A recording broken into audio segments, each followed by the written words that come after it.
Hello everyone, welcome to the second video of Djangology month here on my YouTube channel.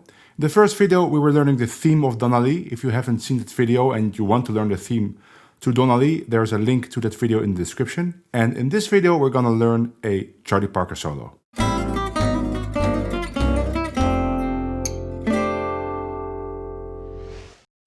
There will be two parts to this mini-series. The first chorus we're gonna learn in this video, and I'll make another video with another chorus, especially for my patrons, which you can find on patreon.com. And that video will be accessible to my patrons at the $10 level.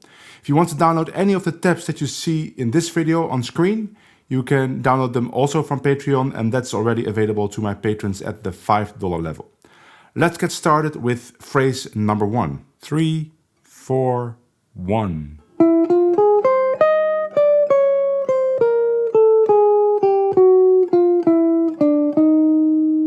3, 4, 1.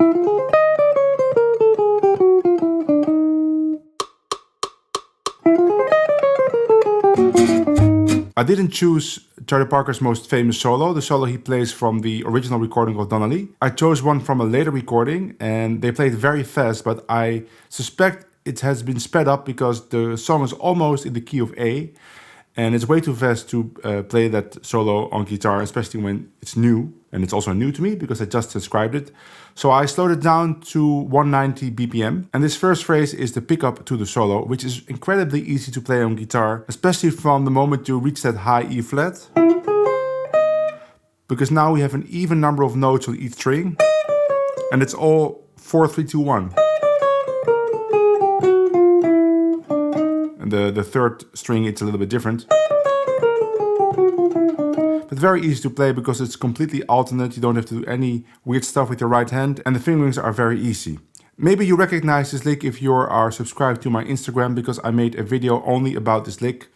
And nowadays I'm uploading short videos to Instagram with things that I'm not necessarily talking about on my YouTube channel. So if you want to check it out, this is my Instagram name.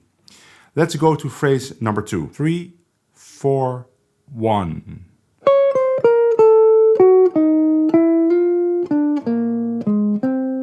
3, 4, 1.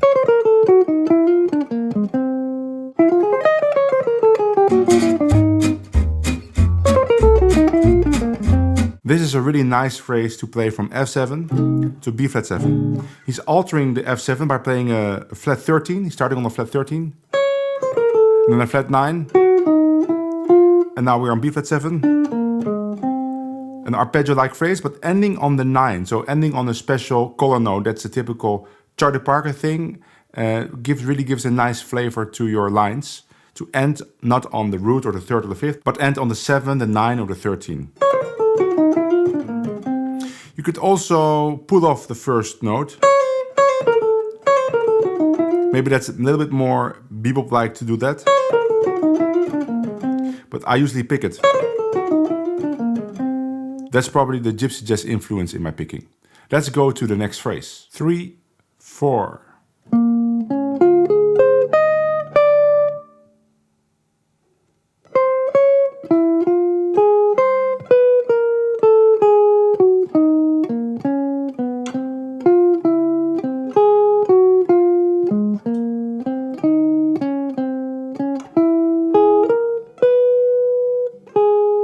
1, 2, 3, 4.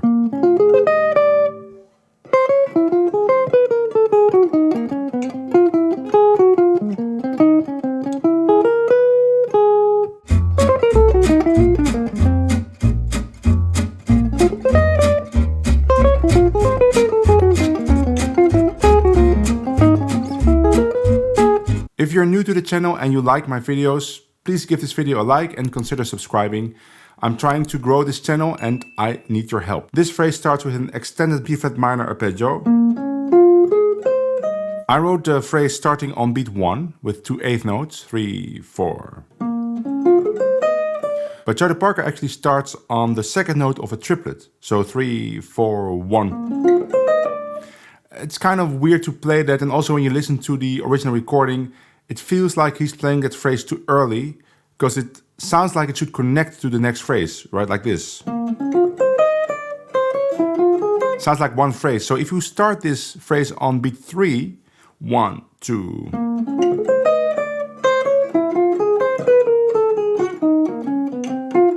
You can continue with the next phrase and it makes a lot of sense to play it like that. So even though I wrote it starting on beat 1, you could also experiment with starting it on beat 3. And then we get this.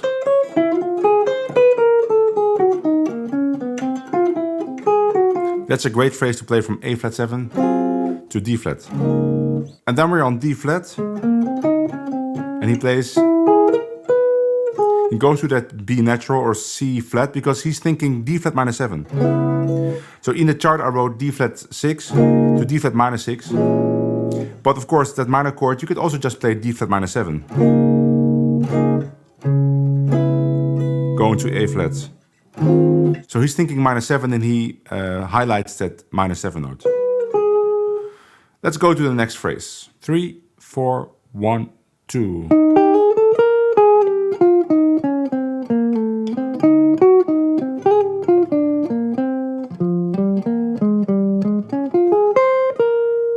3, 4, 1, 2.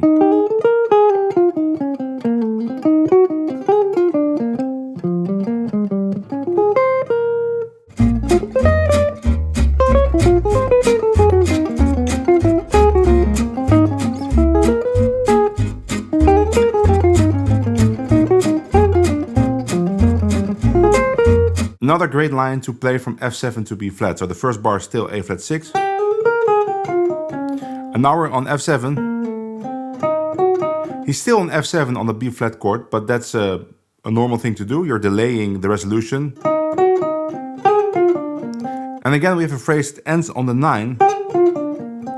And then he goes to... It's a similar idea to the first time where he plays from F7 to B flat 7 with the ending on the 9, and then he plays his arpeggio. Same thing here. That's just a straight B flat minor 7, 9 arpeggio. And then we're in the second half. 3, 4, 1, 2.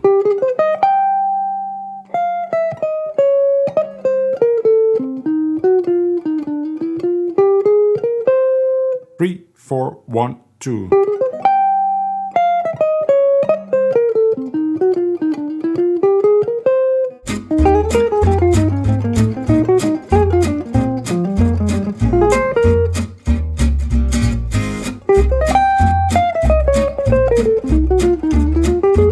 And again we see the same thing. First there's an A flat line, accepting that major 7, going to F7,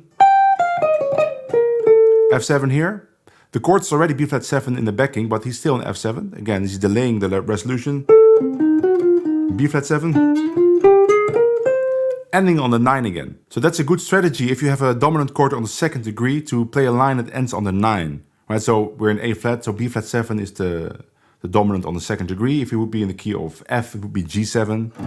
Or in the key of C, it would be D7. Right, like take the A train, has that as the second chord. Da da da da dee dee, right, to play a line that ends on the 9. Charlie Parker does that 3 times, right? The first time he plays this line,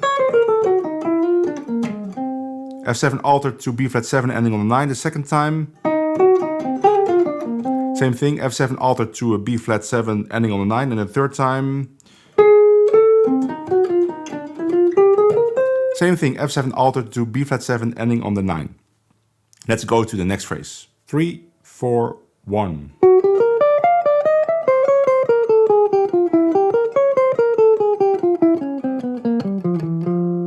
3, 4, 1.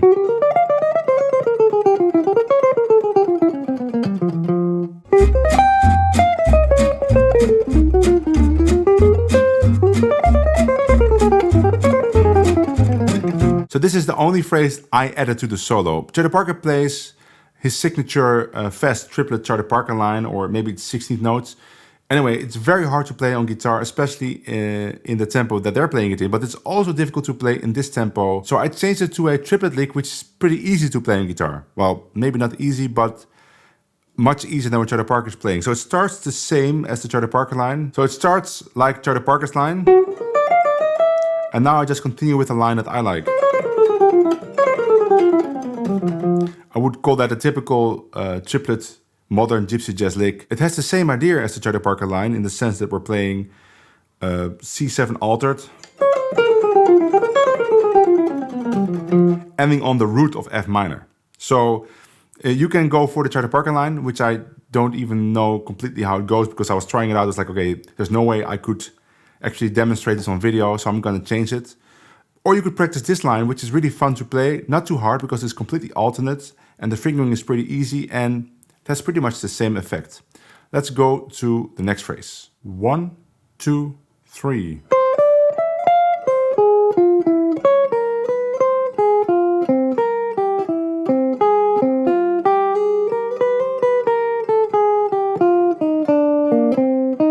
One, two, three.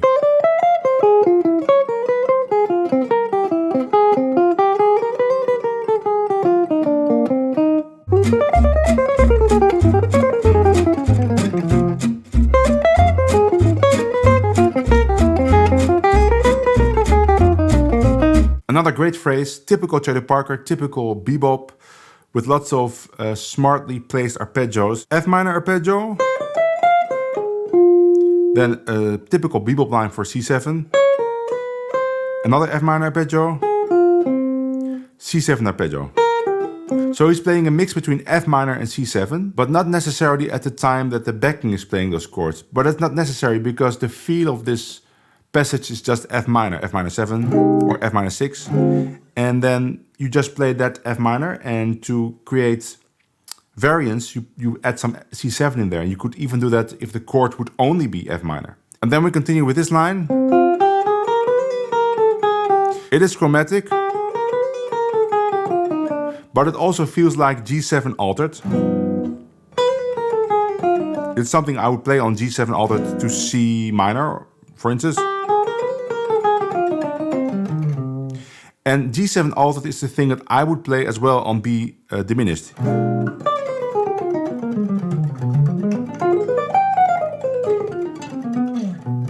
That goes into the whole theory about what to play on diminished chords in which situations, because B diminished can function in different ways. If you want to know more about that, I made a long video about music theory, and there's a link in the description, and there's an index, and I explained the theory on diminished chords. But in Donna Lee, I would play G7 altered at this spot, and it seems that Charlie Parker is doing the same thing. And then we arrive at the last phrase. 3, 4, 1, 2.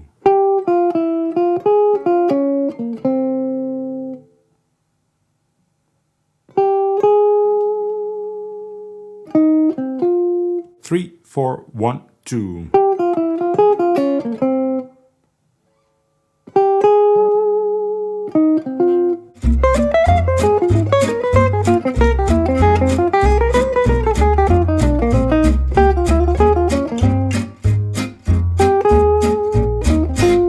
This is another typical bebop tactic, is to not play the dominant chord in the 2-5, but to stay on the minor chords. And then just play a straight minor 7 arpeggio. This is B flat minor 7. Now this time it doesn't resolve, but you could easily resolve it. For example, right? And I just stayed on B flat minor 7, didn't play the E flat 7. That's to get away from always playing that E flat 7 sound or that E flat 7 altered sound. That gets a little predictable after a while. So a good way to get away from that is to just stay on the 2 chord. For instance, now the fingering I was playing in the slow demonstration was like this. But then I think in the clip I played, both are possible. I don't know why I changed that. And then this last 2 bars is just the beginning of the next chorus, and I will make a video about that second chorus later this week for my patrons. That was a complete solo chorus by Charlie Parker. Now I would suggest that you practice this chorus like an etude, like a composition, and just try to make it sound good, try to make it sound swinging, try to make it sound clean. Maybe you want to change some of the fingerings, because of course many of the fingerings I use are based on the fact that I'm a gypsy jazz picker. Maybe you have some different things that you like. And then just keep working on that solo with a metronome slowly, with a backing track. There's a link to a backing track in the description, until you can perform it. That would give you the feeling of what it would be like to play a great solo like this, as if you were Charlie Parker. And then later this month, I'm gonna make a video showcasing the best licks in each of the solos I'm gonna do on my channel for this month. Because after this solo, we're gonna do a Jimmy Rosenberg solo, and then maybe another solo, let's see. But until then, just work on this solo like an etude. Hopefully I will see you in the next video, or maybe I will see you in the video that I'm gonna produce for my Patreon. Thanks for watching, bye!